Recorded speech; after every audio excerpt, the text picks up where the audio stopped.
We trying to behave ourselves on the story. We don't know what we thinking right now. I'm ready for the night. I got a little extra energy. I don't know what might come out of my mouth tonight. Magic is. Tell them go sit their bad asses down so we're grown folks in here talking. TGIF. What's up, everybody? It's your girl, Claudia Jordan. It's Wednesday, so we are back with TGIF and, with two of the most fabulous men in the business. So we are here to spill the tea and break down some of the biggest headlines in the news and on social media. So sit back, relax. I hope you got something good to drink and sip on because we got some hot tea to add to that. Fellas, what's up, Al Reynolds? What's up, Al? What's going on, Claudia? Have you recovered from our trip? I am still working on this voice, but yes, I have recovered. We will be talking about you in just a minute. Please also welcome Funky Dineva. What's up, Q? What's going on, everybody? Good to see y'all again. Didn't I just see y'all 2 days ago? You did. We had a good time over the weekend. Three of us met up in New York City for Fashion Week, and we went to the premiere of Sherry Shepherd's new show.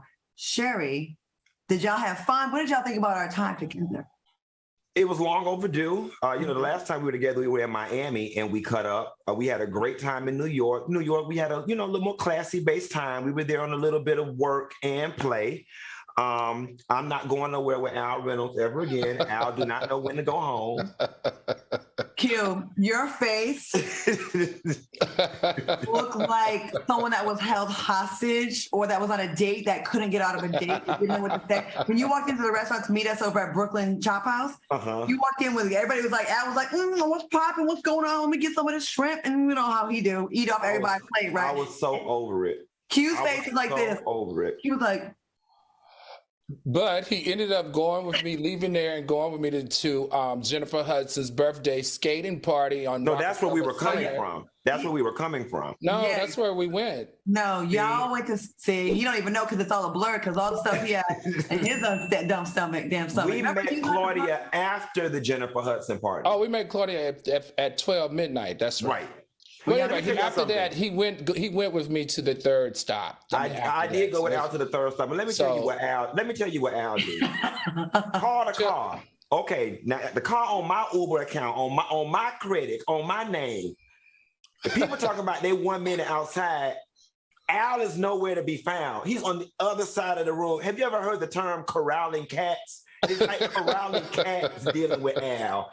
And at one point, I literally had to push him out the door at Jennifer Hudson's party. I'm like, stop talking to people. The car is outside. Go.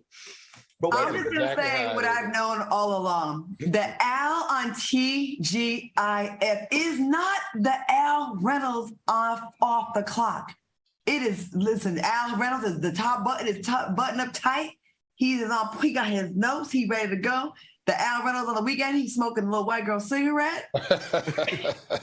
And listen, I wish y'all know, TGI fans, I normally document everything on my Instagram page. Yeah. I know all of y'all have been asking. We was trying to plan the Queen's funeral, child. I did a post asking what was people bringing to the funeral. And my dumb ass tagged Buckingham Palace. Baby, 30 minutes later, my whole Instagram account was gone. So I'm working to get it back. For all of y'all were asking me where my Instagram account is. The Queen don't shut me down from the grave. And shout out to Bevy Smith and Rolanda for that tea they gave us. Oh, baby. Al, that was a fun lunch, wasn't it? Why am I constantly being beat up in this whole trip? What are you talking about? No, we had a fun lunch. I forgot about their tea. Remember the whole thing about Shut up. Yeah, we can't talk about that. It was great. Let me tell you guys, fans, for some of you guys are younger and may not know Rolanda Watts, but Rolanda Watts is a legendary talk show host. And it meant a lot with us being talk show hosts to be able to just sit down and kick it with like one of the legends in the game. That was definitely one of the highlights of the trip for me. I know Kim Bronson wanted to know if they saw Funky on Sherry's show. Actually, all three of us were there, and Rolanda Watts happens to be the announcer of the Sherry Shepherd show, so that's why she was there that day. And we talked to her because I'm pretty friendly with her. I talked to her to come join me for lunch. We love her, and Funky and Al also ran into one of our biggest fans. All right, take a look at this clip. My family, this is my real family. Give us your name. My name is Monique Mentor from Brownsville, Brooklyn, New York. Brooklyn in the house. They never ran, and never she will, is one of TGIF's biggest fans. Yes, I am. Give us a hug. We love you for loving us. Okay, so listen, y'all, I got to tell this story because this was embarrassing. But so I took Funky with me to a fashion show to see a couple of designers, right? So, you know, he was rocking with me on the front row and everything. So afterwards, the designers invited us to the back, and we're going in the back, and we're working our way through the back. So I'm working way through the crowd, and this lady yells, "Al, oh my God, TGIF." And so she was so happy to see me, right? And I was just taking it in. You know, I was feeling good that somebody recognized me. And then Funky says to her, "Oh, you don't see anybody else?" She looks around. She pushes, literally, y'all, she pushes me out of the way. Like, tell me I'm lying, Funky. She pushes me out of the way. Like, I almost fall over a table, and she goes, "Funky! Oh my God!" And she's screaming.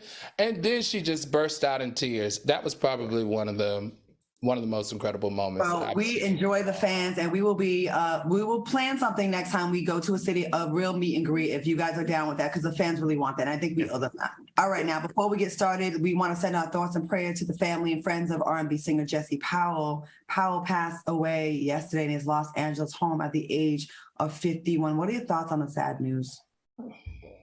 Q. You know, it's just unfortunate. I heard it on the radio today when I was driving to the grocery store, and they were saying that he passed away at home in bed, surrounded by family and friends. So in my mind, that suggests illness, or whatever the case may be. I don't know what it is. They didn't disclose the cause of death.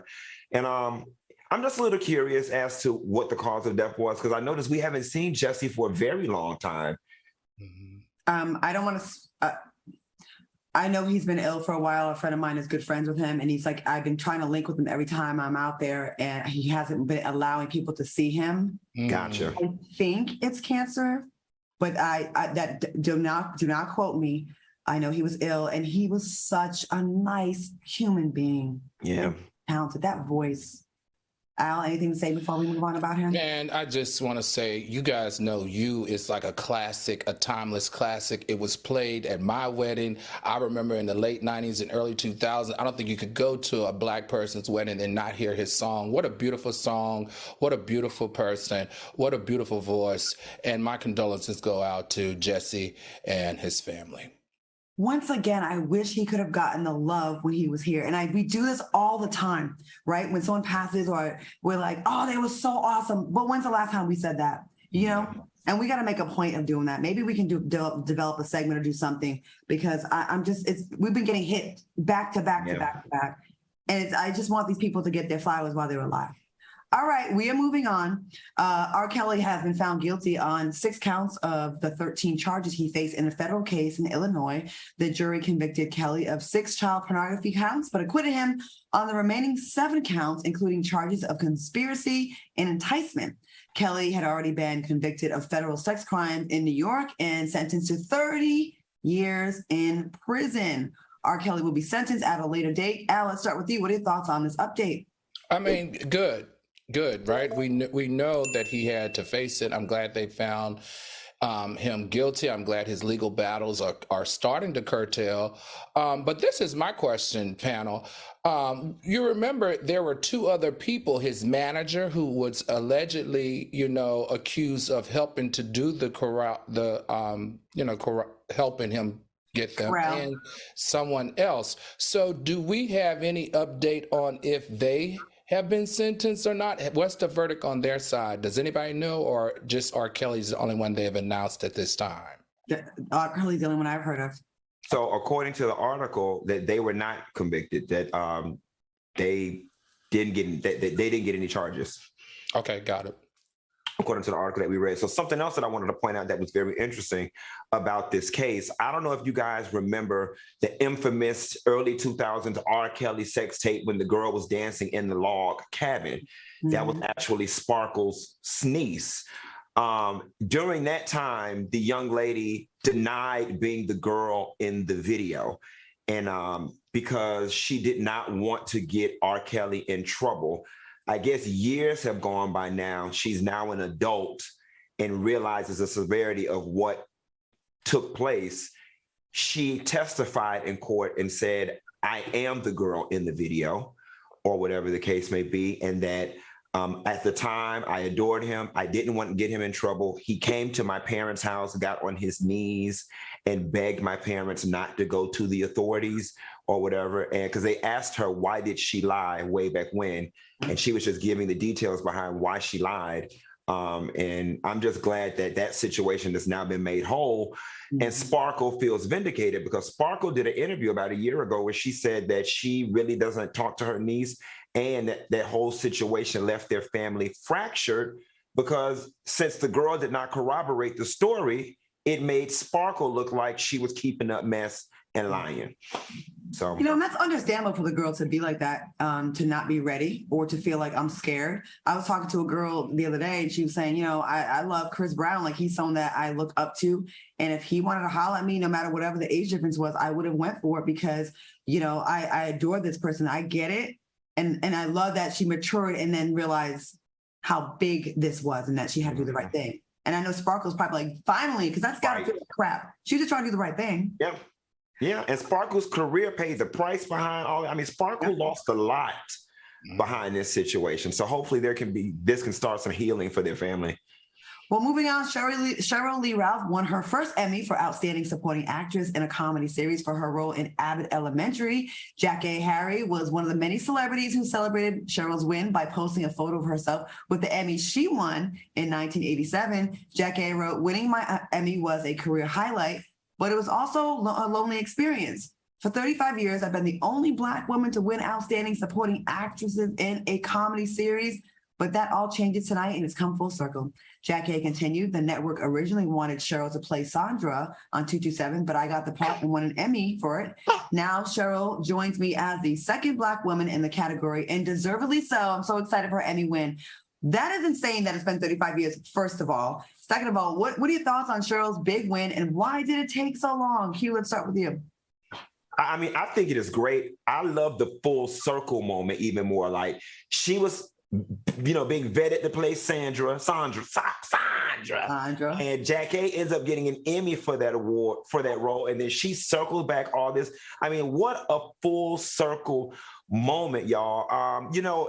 It's weird that it took 35 years. I mean, it's very hard for me to believe that there has not been a Black woman in a supporting role on a sitcom on any network in the 24 hours in a day that was not worthy of winning an Emmy. But we know the world we live in. We just gonna take this win and celebrate it right now. We're not even finna be all negative about systematic oppression and racism and all that. Thank you.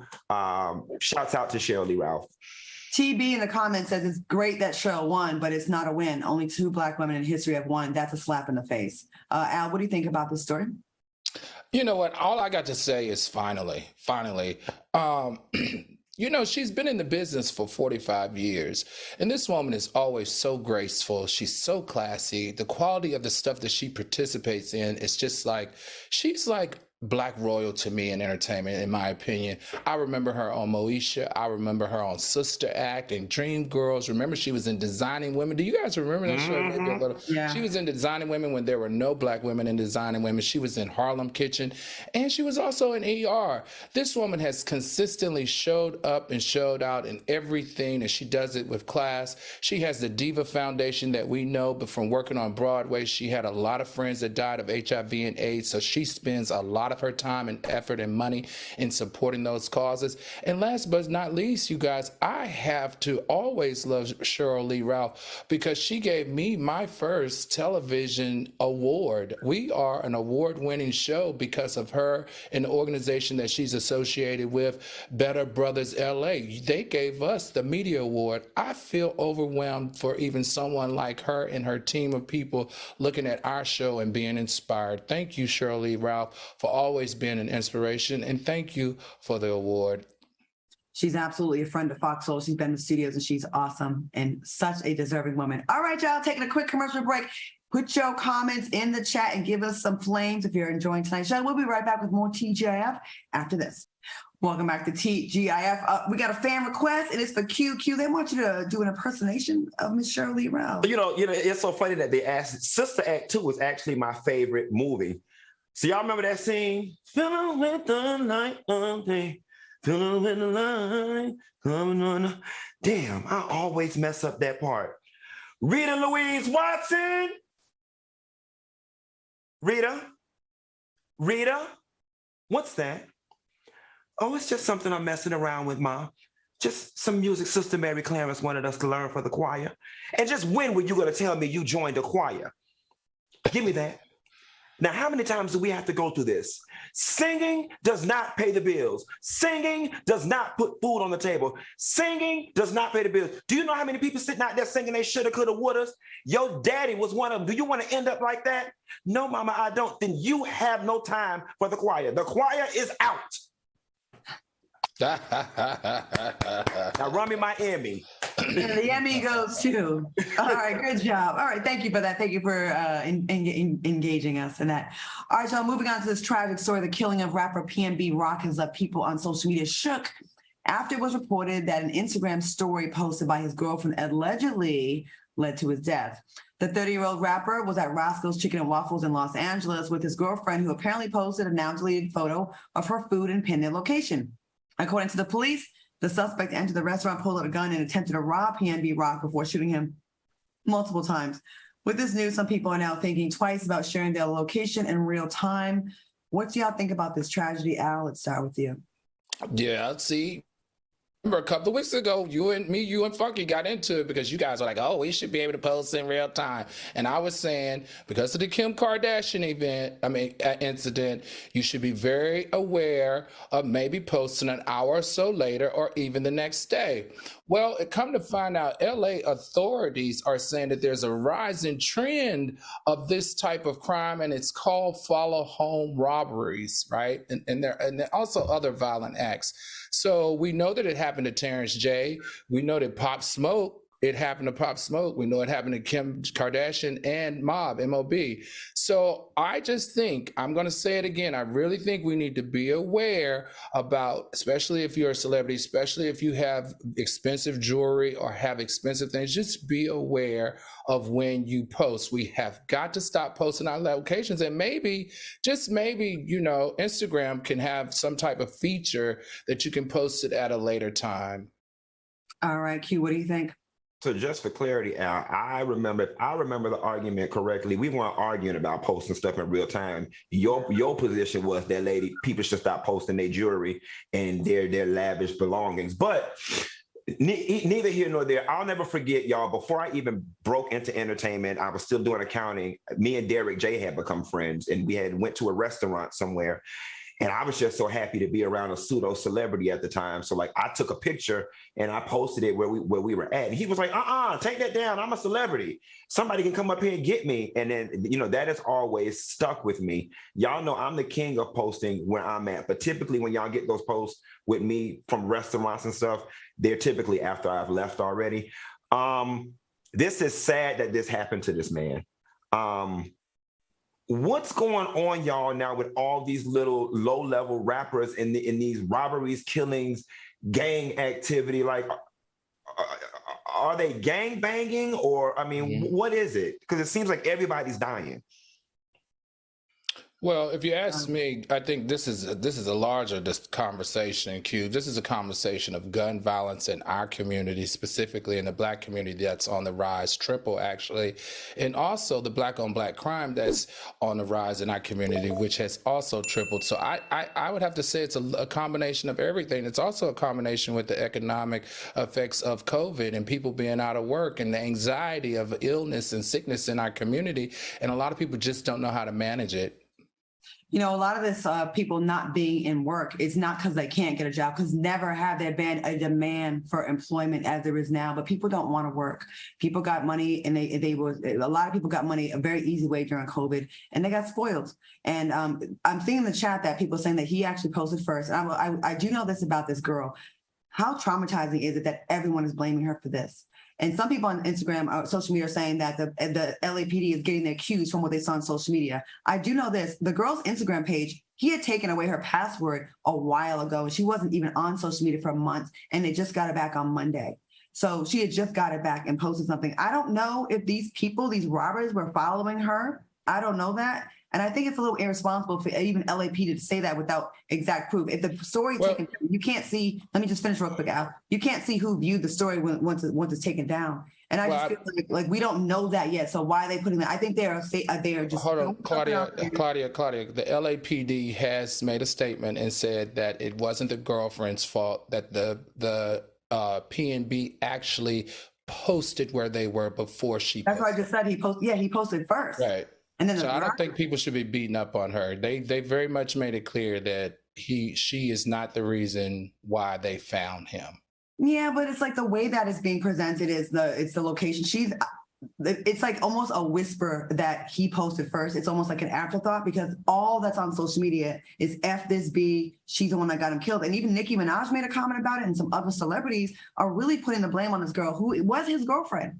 Imagine the trauma if you're with someone, you're like, oh, chicken and waffles. She didn't say she was with him. He posted. I don't know. You're right. We do have to be careful. We do have to keep our head on a swivel these days. But damn, I just put myself in her shoes right now and how awful she must feel. Yeah. All right, y'all, we got to get into this story. Tristan Lee says it could have been someone in the restaurant. 1,000%. In LA, they are known to call paparazzi and call their boys when they see certain celebrities come up. And he had a white BMW Mercedes-Benz he rolled up in with a whole bunch of jewelry on. And they are thirsty right now in LA, y'all. They are thirsty. All right. Sad story. You guys, in a recent interview, Kandi Burruss made some strong accusations against Carlos King, the former executive producer of The Real Housewives of Atlanta. She accused King of stealing Escape's life story behind her back. When asked why she and Carlos King are no longer friends, Kandi said, he was the one who stole my group's life story and sold it to TV One. What do you think about her claims? Al, what do you think about this? This was really weird. I had never seen Kandi go so hard on someone and calling, she cursed. But Claudia, Funky, and I, we've all worked with him. He's all given us opportunities to work in the business, and he's created a number of media stars. I'm wondering if there was just some type of disagreement or misunderstanding of some sorts. We know, Kandi's not a liar. We know that she's lived a very transparent and above board life. And Carlos, we don't know Carlos as being a person who steal people's stories or whatever. So I'm just hoping that it's a misunderstanding. But you know what, guys, don't forget Carlos and Todd, Kandi's husband, created that #1 show, The Encore, over at BET last season. It got picked up for another season. So do you think this beef between Kandi and Carlos is going to spill over on this #1 show that Todd and Carlos has at BET? I think so. I mean, if that's the way she feels, it's probably going to cause some static, which sucks because they created magic together, and I love both of them. Q, what do you think? Well, obviously, Kandi's feelings about Carlos don't spill over into Carlos and Todd's business too much, because remember, Carlos was the one who was accused of telling Phaedra the I want to drug you and rape you and take you to the sex dungeon stuff with Portia and Phaedra. So either way, Carlos is a friend of mine. Kandi used to once manage me. Carlos had office space in Kandi's studio at once upon a time. Now, I don't know if what Kandi's saying is the truth. Kandi doesn't lie. But if it is the truth, it's effed up. If you're going to sell those people's life story and a deal is going to be made on their life story, I feel like all 4 of the members should have been a part of any deal about their life story that was presented to anyone and sold to anyone. That's just decent. And she was so visibly shaken when she was telling the story. Her voice was cracking, and people kind of get because they operate in close proximity of each other. You know what I'm saying? Like, we operate in close proximity. We've worked together. You've known me all this time. Like I said, I don't know if it's true or false, but if it is true, just as a friend, it's jacked up. And outside of friendship, it's just messed up to take somebody who's living and take their life story and pitch it somewhere, and they're not a part of the deal. How are you gonna capitalize off of my stuff? I will say this, Kandi did say that Carlos did not tell Phaedra that lie. People in the chat are saying that. So I know so she did clear that up. One thing I do like about Kandi is she is fair. Like, just because she's mad at someone, she's not going to say, yeah, and they did that too, or they did that. She's going to stick to her story. She's not going to just put a little extra on it. Aries88 says, she said he was around them to get information on them, even asked her mom questions. She thought they were friends. So I hope they can work it out because they did make some good shows together. All right, moving on. Lately, Nicki Minaj has been on a dragging spree, and she's not holding back. After going off on Garcelle Beauvais on a recent episode of Queen Radio, Nicki is now adding Loni Love to the mix. A Twitter user wrote, I want somebody to drag Loni Love ass too, but hey, that's just me. Nicki responded, I can't drag her by myself, that's for sure. Social media users felt that Nicki was body shaming Loni Love and took things too far. What do you think about Nicki Minaj's beef with the former host of The Real Q? What do you think? Listen, Nicki, those ladies were just doing their job. Like, you know what I'm saying? You mad at everybody else except your husband. You chose him. Of all the men in New York City, you chose him. So, mama, you have to deal with the fallout of the choices that you made. I always say on my YouTube videos, I don't make the news, I just report it, okay? Those ladies were a talk show. That was a trending topic. It would bring ratings, and they provided, you know, they got a guest that was part of one of the biggest stories in pop culture. I mean, don't take it personal. They were doing their job. And at the end of the day, I don't know if your husband is guilty or innocent or what. I wasn't there. But something happened between him and that damn woman. So be mad with your husband. Okay, good points. Al, what do you think about this? So I completely understand what Funky's saying, but there's a real life element to this that I can understand. I'm not saying I support it, but I can understand. I can understand being Nicki Minaj, and I can understand, to me, it's all bets are off when you start talking about my family, when you start talking about my husband or my wife, and when you start talking about my kids. To me, I don't care. I could be Nicki Minaj or Lulu Lodge. I'm going to defend my family and I'm going to defend my kids. That's number one. So I can understand her being upset that someone is talking about her. But the other thing I don't understand, though, and I don't like is, number one, I don't like this idea of our most visible, beautiful Black women fighting on national television or in national media. I just don't like that. That's disturbing. Black women want to be uplifted. The uplifting have to start with you. So I think unless it's somebody who's trying to destroy you, then I think we just need to be a little bit more aware about, being positive and uplifting each other. The second thing, though, and I don't know why Nicki's doing this, because I think Nicki is so freaking amazing. Super Freak Girl is #1 in the Billboard MTV Awards. She got like 3 awards. She got the Michael Jackson Vanguard Award. She's the first artist to have 7 songs in the Billboard 100. She's a culture icon. These antics, though, I just feel like her antics are tarnishing her legacy, and it doesn't have to, because she is an amazing woman. So, Nicki, I know it's hard, but just try to do just a little bit better, because we love you. Here's the thing, y'all. Right is right and wrong is wrong. There are a million bloggers on YouTube that went way harder on Nicki, in her case, in her life, than what Garcelle Beauvais and Loni Love did on The Real, which are very respectful. They simply had the victim, the alleged victim, on the show and did an interview with her. They weren't out of pocket. They weren't biased. They weren't hating on her. They didn't come for her son, unlike what Nicki Minaj did to Garcelle Beauvais' son and justified him being bullied. I'm not afraid to take this head on, and I'm going to take this head on. Nicki, you're a dope actress. You're a dope artist. But as a human being, as a fellow woman, you have a history of doing this. You talk about Loni Love's weight. Oh, I need help dragging her. And then you come for someone else's kid because you said, but you mad that they came for your kid. You cannot have it both ways, mama. You cannot go for someone else's kid and then be mad when they come for yours. You cannot make jokes about Garcelle Beauvais' white husband leaving her and then get so irritated when, she has to simply interview the alleged victim of your husband that you chose. We want to go back to focusing on your music, but you make it hard with that Queen Radio, Mom. I feel like that Queen Radio is a bad look for you because I get that it's your therapy and you get to vent, and it is good to have a voice. But like every time it's you cussing somebody out and we're forgetting about your music. You are number one right now. You don't need to be doing this. Get out of the trenches. You are a A-lister. You are history when it comes to hip hop. You are history. And although I'm not a fan because of the antics, I can respect your work and your career. You are dope as hell as a rapper. You really are. But as a woman, it's hard to uplift you and defend you when you do stuff like this. Garcelle Beauvais is one of the most unproblematic women in the industry. She don't bother nobody. She interviewed an alleged victim of rape that you happen to be married to. We didn't choose him, you did. And with that being said, honey, take us to commercial. I want to break and go ahead, Barbs, have at it. I'm moving anyways. Welcome back to TGIF. Shout out to the chat. I see y'all showing love and supporting and saying that y'all feel what I'm saying or what we saying here. Listen, about this show, we're not going to try to be mean. Sometimes we are, but it's just been fun.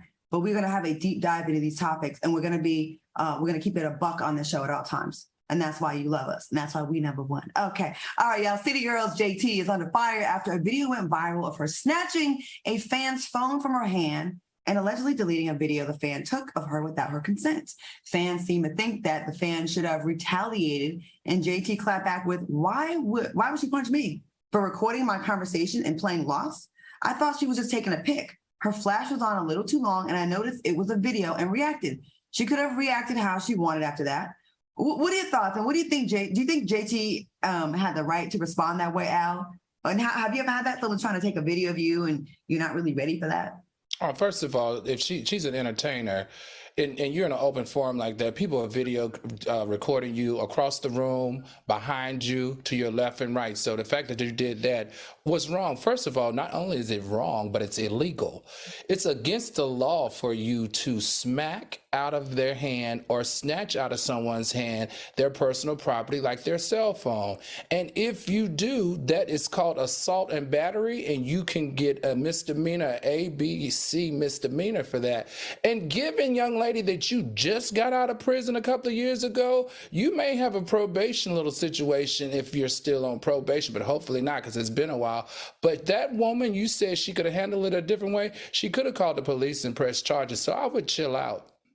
Okay. I hear you. Q, what do you think? You know, I got mixed emotions about this, right? Obviously, you know, there's a cost that comes with celebrity, and that's people, you know, they want to take pictures and they want to take videos and show their friends, so on and so forth. But, you know, there also needs to be celebrity etiquette sometimes. And I think what I find interesting is that JT put in her tweet, recording my conversation. You know, now I don't know if the girl was close enough to JT for her to snatch her phone. I mean, JT may have been sitting there talking about something that she did not want to go viral. And if somebody is sitting there talking and you're that close recording them, that is kind of rude.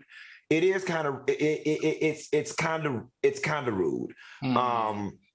You know, but on the flip side of things, you're a celebrity in a public space. So I'm just, you know, I kind of don't know where I'm at with it. But if the girl was recording her conversation, that definitely is out of line. And that is true. And it's a proven fact that a lot of fans think they're entitled because they're like, well, I bought your album. I supported you. I downloaded your songs. I get that. But you should be able to have a moment off to the side if you're having a private conversation. But you are in the public. I feel you. It's like, it's kind of hard. But maybe... she could have asked her to turn it off or stop. You didn't just have to snatch it. Chief Queef in the comments said that. You should have simply asked her to delete it. And probably being such a fan, maybe she would have. Yeah. Right? Like maybe she'd be like, oh my God, I got busted. My bad. Well, too, it also... you know, depending on what was recorded and what was said, it might have required a snatch. You know what I'm saying? If she just like, girl, my gonorrhea just cleared up. Okay. No, I'm not trusting. You know what I'm saying? Or girl, I cheated on my man last night. It is good. No, baby, give me this damn phone. Real quick, and we don't want to spend a lot of time on this. Has anyone ever recorded y'all or taken pictures of y'all without your permission, like maybe you're in a compromising situation?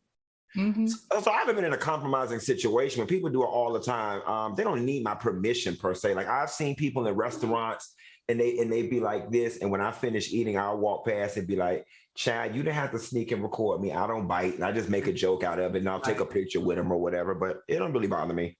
Al? Yeah, I mean, I've had that to happen before. Not a pleasant experience, and the resolution that I came to wasn't very pleasant either. I had somebody arrested for it one time. I was sleeping. It was someone I was dating. He took a picture of me when I was naked. And when we broke up, he tried to use that against me and really wreak some havoc and then tried to extort me. And I had him immediately. He was arrested and snatched out of the office that he worked in New York.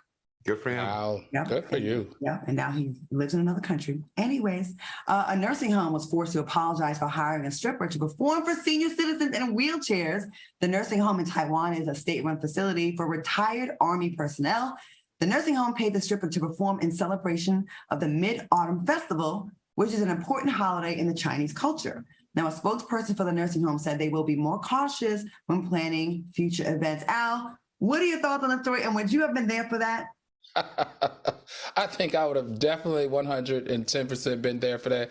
Claudia and Funka, did you know, according to the British Medical Journal, that 8 out of 10 people between the age of 50 and 90 are still having sex? They're still having sex, and they're having sex of some sort. And also the number of STDs in that age group has doubled in the last 10 years. And what I also found very interesting was Florida, where Mr. Q lives, in a retirement community called the Villages. It's considered the STI capital of the country. So I think a little bit of clean stripping, rubbing breast on these older people is keeping them much more sexually healthy than allowing them to fromp with each other.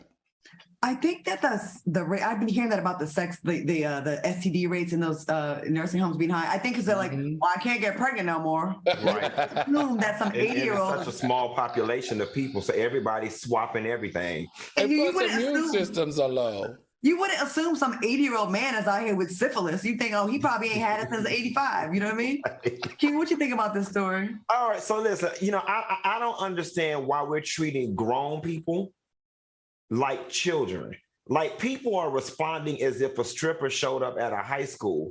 If anybody is more qualified to see a little bit of TNA, I would think it's somebody who is 80 years old. I mean, they are good and grown, bona fide and grown. Not to mention, when you start talking about them being military vets, and at their age, y'all remember on the movies how you see the military vets on the base and they would bring the female people there to perform for them because they hadn't seen a woman in so long, and the boys go all crazy. I mean, I think it was a little reminiscent of that. I think just from a optics perspective, a burlesque dancer would have maybe been a bit more appropriate from a PR perspective. Mm-hmm. But these is grown people. These people is good and grown. They done seen it before. Leave them people alone and let them have some fun. I agree. I think it's much ado about nothing. Unless they put the thing on the forehead and all that. Then none of them were complaining. If they were complaining then, but none of them were complaining. Half of them probably know what's going on. They liked it. What? All right, we're going to take a quick commercial break. We'll be back with more after this. Welcome back to TGIF. Shout out to the chat. We had almost 4,000 at one point, and y'all are agreeing that those old folks should just live their life and let them see a little thing if they want to. You do. Yes. All right, y'all. It's bad enough you don't put your mothers in those in a home in Taiwan, so let her live. All right, y'all. A Las Vegas sex worker is making sure every Las Vegas Raider player and their staff is well taken care of. Ariel Ganja says she's offering a 50% off special to the organization as a thank you for bringing excitement to Las Vegas. She claims the team has helped boost her business at the brothel she works for. Ganja hopes this opportunity will turn into a business deal with the team and that she will eventually become the official sex worker to the Las Vegas Raiders. Can you believe this story? Al, what are your thoughts? I like it. I know you would. That's why I'm not mad at it. Look, Q told us last week that the price of Tootsie Cat is falling, and she listened to Funky, and she giving them a discount. But this is the thing, guys. I don't know if y'all have seen the roster for the Raiders, but they are fine. So I totally get what she's doing. But look, these football players are doing that anyway. They buy girls washing machines, they buy them shoes, bags, purses, and all that stuff. So they with it, and she's with it, and she's got a discount discount, then what's wrong with it? They're about that life. And kudos to her for whatever. If that's really her in that picture and she got herself on TMZ TV, then that was some good marketing. Something tells me she's going to have a little takeover in that town. Q? Listen, work ain't honest, but it pays the bills. Straight men to stick their ding-a-ling in anything. She looked good. And it was, I mean, the amount of press that she's getting, she could not pay for, or whatever the case may be. So I think it's smart. And like she said, the team being there has brought her more business. So as a result of y'all bringing me business, I'm gonna give you a referral discount. I'm here for it. And here's the thing. I was expecting her to look like some basic sex worker from them brothels you be seeing on the HBO documentaries. Real sex? Real sex. She look good. Trust and believe. She look at her. She looks good. A lot of them gonna call her, and she's gonna become a regular for a lot of those players and staff members. I agree. Well, hey, I'm not a fan of paying for sex, but I guess when you break it down, men say they pay for it anyways. So, and it's legal in Vegas, in Nevada. It's legal. So, do your thing, I guess. My thing is this: athletes, fine, body, charismatic, successful, and y'all gotta still buy it like that. But I guess maybe it's less headache. No, you want to know something funny? I met a gentleman at a restaurant who was the CEO of a company, and he was actually cheating on his wife. He said, but he prefers transactional sex because that's just what it is. There's no feelings involved. There's no, you think I'm finna leave my wife. There's no, cheating. You're not trying to extort me. It's just a clean transaction. So when he put it to me that way, I was like, now I understand why some people pay for sex. It's just easier versus going to the club, trying to woo a girl. She thinking you like her for real. Then you have sex with her. And then when you don't ever call her again, her feelings are hurt. And she talking about you tried to rape her or put something in her drink. It's just a cleaner, easier transaction. Does make sense. And honestly, I feel like the fact that prostitution is governed and illegal, that's between them people, what they want to do. That's a moral thing, I think. I think the law should be involved in that. I know it's not in Nevada for the most part. They do kick the hookers out the casinos. But for the most part, you can still go, still do it. But well, Al said you can't even do hair out your house. So where you gonna sell the sex at? If you can't even do hair out let's just pretend it was legal. Where you gonna sell it out of? Right. All right, y'all, we're gonna take a quick commercial break, but when we come back, we're gonna talk about Whoopi Goldberg. She said her husband didn't even notice there's one thing missing on her body for years. We're gonna talk about that when we come back. We'll be right back with more after the break. Welcome back to TGIF. All right, y'all, I know I left y'all hanging, but here we are. Whoopi Goldberg claims an ex-husband of hers didn't notice that she doesn't have eyebrows. Whoopi said, I was married to a man who did not notice until one day he said, oh my God, you don't have eyebrows. And I said, yeah, I know. Whoopi also explained the reason for her lack of eyebrows. She said when she was younger, she had eyebrows as a little kid and she had those little hair bumps on her eyebrows. So her mother removed them. And she said she just kept doing that, and that led to her not having eyebrows. She says, I don't know my face with eyebrows unless I'm working. They put them on and take them off. Girl, I hear you. I also am part of the struggle eyebrow community. Al, what you think about this story and her? Well, you know what? I always wondered why she didn't have eyebrows when I used to see her. But, honestly, Whoopi's beautiful. So it's like, she can have them or she cannot have them. But I will say this, though. She must have been one of those ex-husband or whoever the ex-husband that did not see this had to not be a black guy, because black guys are definitely going to recognize your eyes, your eyelashes, your eyebrows. That's something that black men don't miss. So which husband didn't see these eyebrows? Well, actually, she was never married to a black man, so it had to be a white man. Yeah, hence the last thing.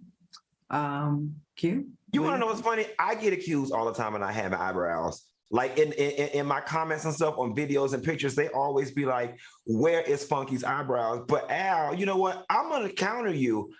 I'm one of those people, I don't notice things like that on people. Like, you know how some people go out and they look at people's toes or their fingernails and they recognize somebody's fingernails are dirty, or they recognize somebody's nails are not done.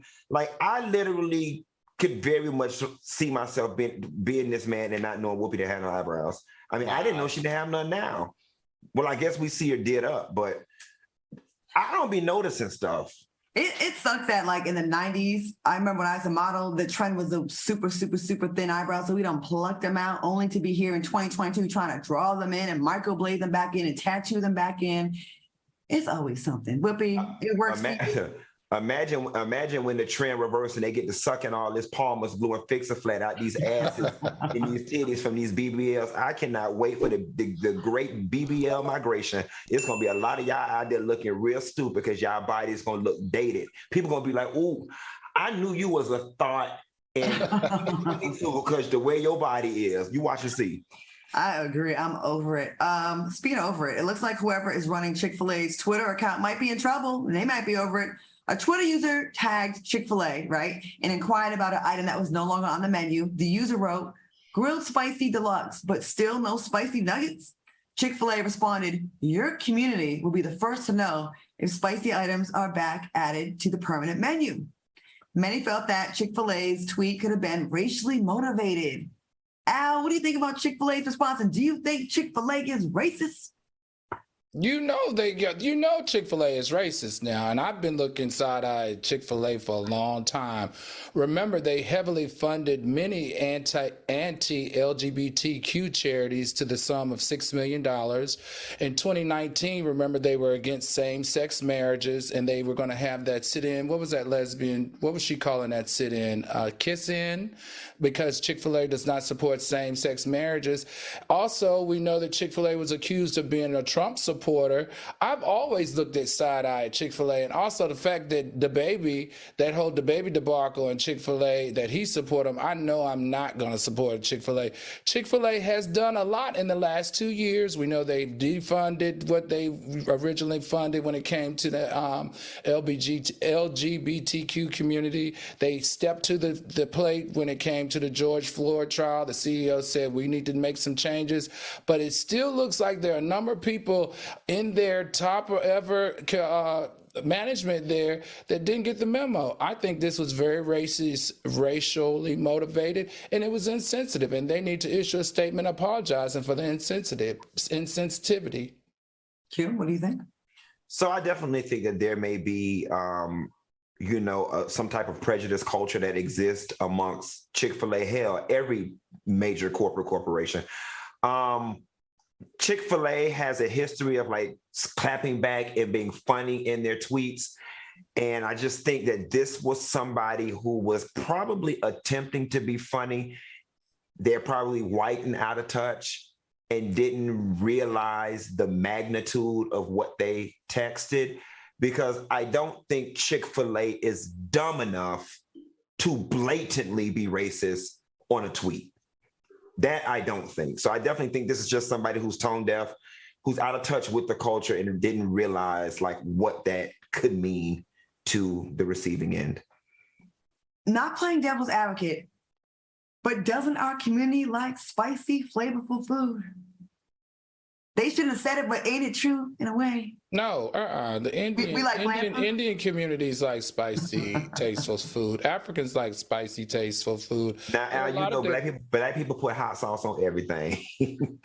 Y'all, I'm not standing with y'all on this one. That's disrespectful. They make a lot of money. Yeah. Their entire. No, it definitely was tone. It definitely was tone deaf. But this is not one of those things where I'm finna get up in arms about. I mean, I'm still waiting in line to get my monkeypox vaccine. I got bigger things to worry about than this tweet. So y'all don't let this damn tweet suck up all y'all emotions.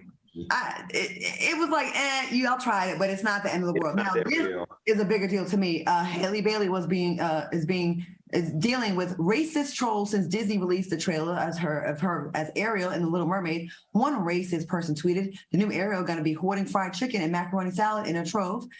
Bet. Another person tweeted, "Only problem with the Black Little Mermaid, Ariel knew her father." What are your thoughts on these hateful tweets? Now, this is racist right here. Now, look. with all them damn Africans that y'all ass threw overboard in the Atlantic slave trade, and y'all ass got the nerve to be surprised a mermaid is black. Hell, y'all put us down there. What the hell are you talking about? But you know what? I'm going to tell you something. While I do think that a lot of the backlash here, you know, some of it is racially motivated. I think the larger conversation here and what's making the larger part of the white community uncomfortable is the fact that they're not in the center. White people are so used to being the center of everything that I think while she is getting racial backlash, and I acknowledge that, I think the greater conversation is that they're experiencing a lot of discomfort because they are not at the center and this is not centered around them. And they are so used to being the center. So white people, I'm here to tell you what y'all are experiencing right now with Ariel and the Little Mermaid is how every little black girl feels when she walks down the aisle at a toy store and can't find a black doll. It's what every black woman feels when we go in entertainment and the white makeup artist doesn't have their shade. It's what we experienced in the 90s when we look at magazines and don't see ourselves in the magazines and we just have to rock with it anyway. Now y'all know how it feels. And they don't like it. Well, we are out of time. That was just perfectly said. So we're going to leave it at that. 1 million dislikes on this trailer is horrible. I want to thank my amazing co-hosts, Al Reynolds and Funky Dineva. Thanks for watching us on YouTube. Stay tuned for Lisa Evers' Crime and Hip Hop. We will see y'all back on Friday. And I'm going to post some stuff from this weekend that we all together. Okay, we're going to post it. Bye, y'all.